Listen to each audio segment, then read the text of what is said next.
syempre. Mango. Okay mga bossing.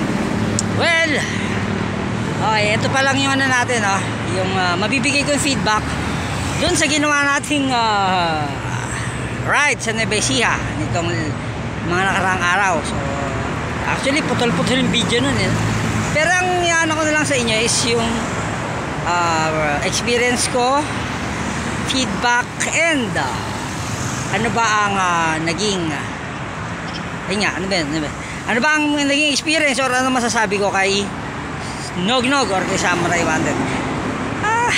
Yung brand na ito hindi naman iba sa akin dahil talagang maka-Euro kami, diba? Si Negra, yung dating motor natin, nakita nyo yun, Euro yun. Yung tulay natural, may dumadaan.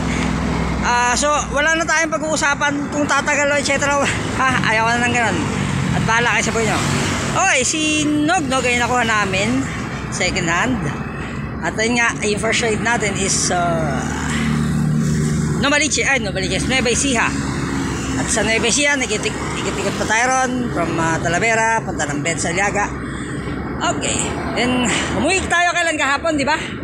Kahapon ng umaga tayo umuwi. Kahapon ng umaga kami umuwi. And then dumiretso kami Caloocan from Nueva Ecija. Umalis kami ng 8:30. Dumating kami dito sa Caloocan ng 11 AM. Umaga yun at hindi naman kami masyadong hataw. Muntikan lang kaming mapasok sa nakalimutan ko yung Plaridel bypass, kakaliwa nga pala papandit. Dire-diretso kami ni Mangko. Sabi ko, bakit RFID na papasok ko na ng expressway? Kumaba na yung sinabi ko, okay. Masabi ko sa kanya, performance wise, bibigyan ko siya ng 5 stars. Yung comfortability, bibigyan pa rin siya ng 5 stars doon pero may sasabi ka dito mamaya. And gasoline consumption, napakatipid.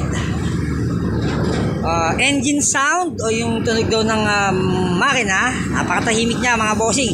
Actually mas malakas pa yung hangin pag nasa itaas ka ng overpass. Tahimik siya. At ayun top speed.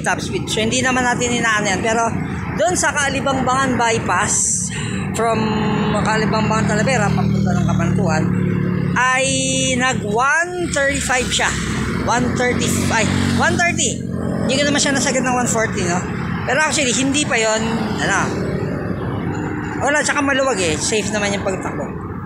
So yun nga, yung handling niya stable.